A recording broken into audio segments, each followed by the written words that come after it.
sem a paixão, tu vai até a página 5, cara. Mas da página 6 em diante, tu não consegue mais. E eu olhava o reflexo, o vidro do ônibus, né? E eu pensava comigo mesmo, cara, eu quero sair daqui. Eu não quero daqui a 27, 28 anos estar aqui dentro. Você tem paixão para empreender. Você tem necessariamente paixão pelos negócios em que você está empreendendo ou pelo fato de empreender? Sei lá, madeira, meu negócio é, ou sei lá, pôster de fotos. Eu não gosto de foto. Você precisa gostar do objeto do teu empreendimento. O ser humano é movido por paixão. Sem a paixão, tu vai até a página 5, cara. Tu até consegue profissionalmente, mas da página 6 em diante tu não consegue mais. Porque a quantidade de dificuldade, de encheção de saco que vem depois, não compensa. Na tua cabeça, não compensa. Com a paixão, tu pensa, compensa. Eu vou pra próxima. Eu tenho paixão pela construção. E quanto mais significado tem a construção, pra mim faz mais sentido. Vou te dar um exemplo. Quem fala inglês tem acesso a oportunidades de empregos que pagam até 62% mais. Isso é uma pesquisa da consultoria Cato que divulgou essa pesquisa. O produto nosso da WhatsApp ensina inglês. Eu tenho, por exemplo, não só a paixão da construção da marca, da construção das escolas, da construção da rede, da construção dos canais de vendas, mas eu tenho também a sensação de que esse produto está fazendo um bem para as pessoas. Claro. Então essa coisa de que o meu produto pode ajudar a pessoa, pode fazer o bem, isso ajuda a fechar a conta. Não é? Agora, a paixão pela construção aconteceu no clube de futebol nos Estados Unidos. A ideia de pegar um país em que praticamente o futebol estava inexplorado e a gente construir um estádio e a gente fazer uma história no futebol era uma coisa que também me motivava.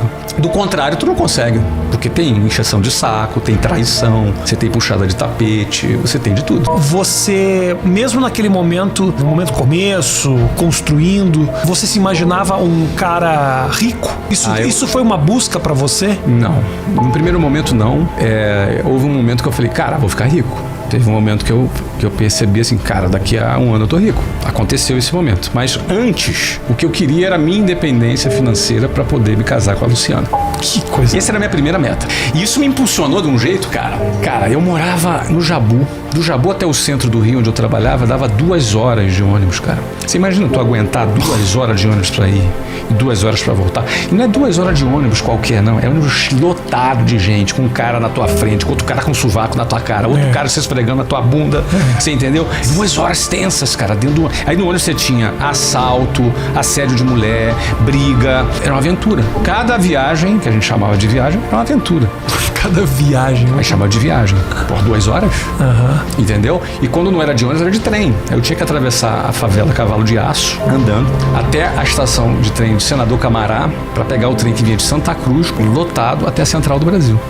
Eu tinha um amigo chamado Antônio, que morava no Leblon, que o pai dele trabalhava em Botafogo, ele pegava uma carona de carro com o pai dele até Botafogo, no Botafogo entrava no metrô, 5 minutos no ar-condicionado, tava lá. Ele acordava às 7 horas da manhã, tomava café da manhã, suquinho de laranja, bonitinho, sentado na casa dele. Quando dava 8 horas da manhã, ele tava perfumadinho, chegava e sentava, olhava pra mim e falava, bom dia, Flávio, a gente participava da mesma reunião. Eu tinha chegado em casa meia-noite, acordava às 5 horas da manhã, escuro ainda, saía meio que tonto, engolia ali qualquer coisa rápida, porque 5h45 eu saía da minha casa, ainda escuro no inverno, no Rio de Janeiro. Caminhava até o ponto do ônibus para pegar um ônibus às 6 horas da manhã. Entrava no ônibus lotado, você chegava todo amassado, suado, e aí você olhando pro relógio, indo correndo para chegar lá, sentava 8 horas da manhã, já todo amassado, aí virava pro lado, bom dia, Antônio. Então, o que acontece? Tava lá o Antônio e o Flávio. Cara, a gente não partia do mesmo lugar. E aí, como é que era, por exemplo, ele que tava bonitão, combinando, gravatinha, combinando. Eu tinha uma gravata, 2 camisas, uma branca e uma rosa. Eu intercalava para não repetir roupa de forma alguma. Uma branca, uma rosa, uma branca, uma rosa. Uma única calça e um sapato. Sendo que no pé direito tinha um furo. E era um sapato meio... Sabe aquele sapato que tem negócio de ar? E aí, então, tinha um furo. Então, eu andava assim... Plac, fazia um plac, empurrava o ar para fora do sapato. Empurrava o ar para fora do sapato. Então, essa é a minha realidade. Então, eu tinha que tirar essa diferença. Eu queria casar. queria ser independente. E aí a proposta de trabalho dizia assim, ó, você bate meta, tu é promovido. Você bate essa tal meta, então você tinha um plano de metas. Eu falei, cara, eu vou bater. Nem que eu vire noite, nem que eu trabalhe igual um cavalo aqui. Você acha que isso de alguma maneira, essa experiência te empurrou, te ajudou? Porque se fala muito isso, né? Você precisa passar um pouco de dificuldade para entender quando a glória chega. Eu não sei se eu concordo tanto com isso, mas de qualquer forma é algo que se fala muito. De alguma forma, isso te ensinou resiliência ali naquele momento. Porque você poderia ter desistido, você poderia ter feito algo mais simples, você tinha um objetivo muito claro. Mas você acredita que isso de alguma maneira te ajudou no fim das contas? Eu acho que me ajudou. Acho que na vida a gente decide aquilo que a gente quer, mas em alguns casos é muito importante a gente decidir o que a gente não quer também. Sabe, o basta. É importante a gente ter aquele momento do basta. E existem situações na nossa vida que a gente não tem opção. Por exemplo, eu não tinha opção. Eu tinha que entrar naquele ônibus e enfrentar. Isso minha mãe me ensinou. Cara, você tem que enfrentar. Enfrentar, às vezes, representava entrar no ônibus e andar pendurado no ônibus, na porta do ônibus. Pendurado é o seguinte, cara. Teu ônibus chegou. Se você não entrar naquele ônibus, você não chega no trabalho. E você tá com todo mundo socado dentro do ônibus e não tem espaço. Você acha um pedacinho de chão para botar o teu pé e você se segura ali no ônibus e você vai pendurado. Entendeu? Então isso é a realidade de muita gente de periferia que está fora das zonas mais acessíveis, que eu chamo de exclusão geográfica. É a realidade. É horrível, é humilhante. É absolutamente humilhante essa situação do transporte público no Brasil. Existem níveis, 1, 2, 3, 4, 5, 6 e por aí vai. Venda é menos aleatório do que as pessoas pensam. Quando as pessoas começam a vender, elas acham que assim, o cara tem uma boa lábia. Não, o cara é bom de papo. E venda não tem nada a ver com isso. Venda é mistura de 3 coisas. Ambição. Se o cara não é ambicioso, ele não vai ter sucesso em venda. Ele tem que ter ambição. Quando eu digo ambição, é vontade, é fome, é apetite, não é ganância. Ganância é que você passa por cima de qualquer um, sacaneia as pessoas. Não é disso que eu tô falando. Ambição, por exemplo, eu queria me casar. Isso era a minha ambição. Isso era o meu desejo. Esse era o meu apetite. Então eu tinha algo que me movia pra frente. E aquilo me movia profundamente. Por que é importante você ter ambição? Porque o cara que tem essa fome, esse apetite, ele vai olhar pra venda como um meio dele atingir o que ele quer. Eu nunca me apaixonei por vendas. Eu queria me casar. Vendas pra mim sempre foi um meio. Nunca foi um fim. Então, por exemplo, então essa minha ambição me levava a isso. Segundo ponto, vendas é técnica. Cara, é pura técnica. Mas técnica mesmo. A gente treina, a gente tem milhares de vendedores na nossa empresa. Eu tenho caras que eram gagos, caras que eram tímidos, introvertidos, que vendem pra caramba. Por quê? Porque o cara aprendeu a técnica. Então existe uma técnica, então esse é o segundo ponto. E o terceiro ponto é o principal. Eu diria que esses dois correspondem a uns 30% e esse terceiro ponto a uns 70%, que é gestão das emoções. Tem a ver vendas com gestão das emoções. Tem tudo a ver. Você quando vai vender, tu leva uma razão aí de, 30 nãos para você levar um sim. Vendas é estatística. Você fala com vários clientes, você aborda vários clientes, seja presencialmente, seja pela internet, seja por telefone, não importa qual canal. Vendas é feita de uma estatística de conversão. Nessa estatística de conversão, você vai levar mais não do que sim. Você vai ter mais frustrações do que alegrias. E aí é onde a tua gestão da emoção vai dizer o quão capaz de aguentar as frustrações você vai ter. É igual um lutador de boxe. Não ganha só quem bate mais, ganha quem apanha mais. Se o cara tomar um soquinho ali e já cair, ele não vai longe. Ele tem que aprender a assimilar a pancada e não cair. E quando tiver uma oportunidade, ele vai lá e encaixa o golpe. Então, a gestão da emoção, ele é o terceiro elemento que define o cara vender. Então, esse primeiro elemento, a ambição, ajuda na gestão da emoção. Porque, cara, uma coisa vai ajudando a outra. A técnica, ela ajuda na sua autoconfiança. Você toma um soco, você precisa realmente querer aquele troféu. Exatamente. O transporte público, eu cito com muita frequência, porque marcou pra mim algo que eu me lembro dentro do ônibus. Eu de dentro do ônibus, às vezes à noite, ou então de manhãzinha, quando tava escuro do lado de fora, e eu olhava o reflexo, tem um vidrozinho, o vidro do ônibus, né? O reflexo, eu conseguia me ver dentro do reflexo, no meio daquela situação, e eu pensava comigo mesmo, cara, eu quero sair daqui. E aí tinha uma mulher, uma personagem interessante. Eu pegava no ponto final do 396, era uma das hipóteses, que era Jabur, Largo de São Francisco. Então era no meu próprio bairro, eu tinha um ponto final de um ônibus. E entrava nesse ônibus quem era do bairro. Então eram pessoas meio que conhecidas. Eu lembro que eu comecei a pegar esse 396 e eu percebi que tinha uma mulher nesse ônibus. O nome dela era Ilka.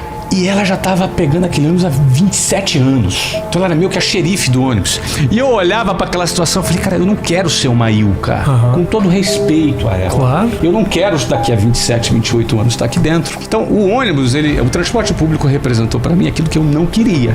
Eu penso que eu consegui vencer aquele desafio inicial onde a maioria desiste. Eu tinha muitos motivos para isso. A maioria das pessoas, Rafinha, quando começam a vender, elas desistem porque é duro demais vender. Então, às vezes, ele não tem a resistência para atravessar o tempo necessário da sinapse. Aí ele desiste, ele sucumbe. O cara começa todo animadão, mas depois ele desiste. A primeira barreira para se aprender a vender é a pessoa ter paciência para fazer as sinapses. O que é a sinapse? É quando teus neurônios se conectam e você tem um clique e começa a se desenvolver. Por exemplo, você vai jogar videogame, fase 1. Aí você vai aprender a jogar na fase 1. Aí você perde, aí passou de fase, foi para fase 2. Na fase 2 as armas são outras, os inimigos são outros. Aí você vai para fase 3, depois para 4. O que acontece com o teu cérebro? Você vai fazendo sinapses e você vai aprendendo, vai pegando a manha na linguagem. Quando o monstro bate pela direita, eu ataco pela esquerda. A bomba certa apertando A, B, eu dou quando o cara pula. Quando o cara pula. Isso o quê? Isso acontece quando o teu cérebro, seu neurônio faz a sinapse. Aí você passa de fase. Se tu passou por 10 fases e se por acaso